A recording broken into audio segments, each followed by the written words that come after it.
Tanpa terasa, setahun telah berlalu, kurun waktu yang penuh arti dan makna, khususnya bagi Antam Unit Geomin dalam merealisasikan rencana kerja tahunannya. Dengan bekal pengetahuan, teamwork, teknologi dan peralatan, serta dalam kerangka Best Exploration Practice, maka realisasi rencana kerja tersebut mampu dicapai dengan berpegang pada kualitas data eksplorasi, optimasi biaya, dan tepat waktu.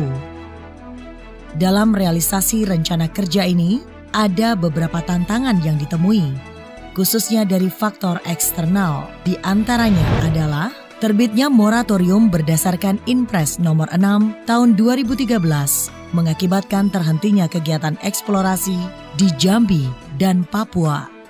Seiring dengan adanya perubahan kewenangan perizinan dan pengelolaan IUP dari pemerintah kota atau kabupaten ke provinsi maupun pemerintah pusat, ini mengakibatkan tertundanya proses perizinan beberapa IUP Antam. Untuk komoditas emas, selama 2014 dapat dicapai 1 ton gold dengan klasifikasi measured, 0,45 ton gold dengan klasifikasi indicated, dan 1,5 ton gold dengan klasifikasi inferred.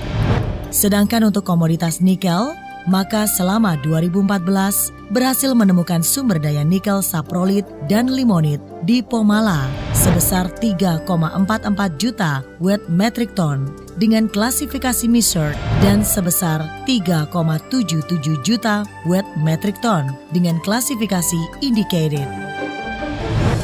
Selain memelihara zero depletion dalam hal sumber daya, maka unit Geomin juga telah melakukan due diligence di 5 daerah eksplorasi baru sebagai bagian strategi jangka panjang perusahaan. Area eksplorasi ini mencakup Pulau Buru, Bone, Ciberem, Cikotok, dan Sweden. Selain keberhasilan penemuan sumber daya, maka unit Geomin juga berhasil meningkatkan kompetensinya untuk standar internasional laboratorium dan untuk sistem manajemen K3 berstandar internasional.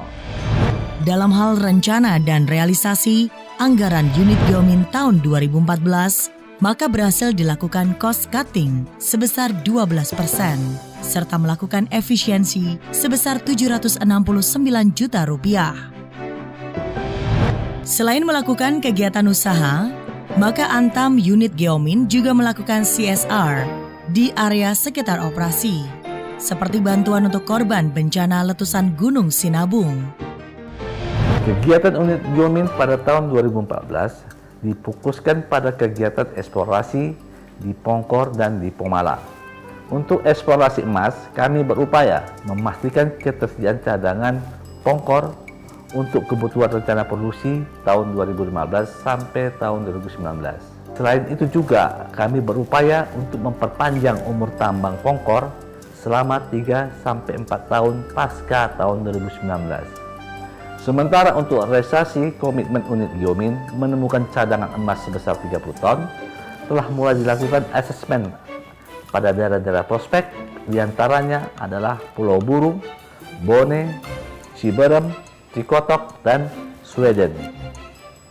Untuk eksplorasi nikel, fokus eksplorasinya adalah mencari cadangan kadar tinggi untuk kebutuhan pabrik ferronikel Pomala. Selain itu juga dilakukan pencarian sumber daya biji nikel untuk kebutuhan pengembangan proyek lainnya.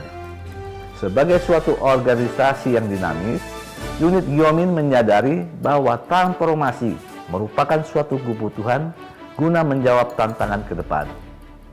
Transformasi ini akan mengubah paradigma cost center menjadi profit center, menciptakan kemandirian, serta mengoptimalkan SDA dan SDM untuk mendukung pertumbuhan Antam. Dengan semangat baru, maka Geomin bisa!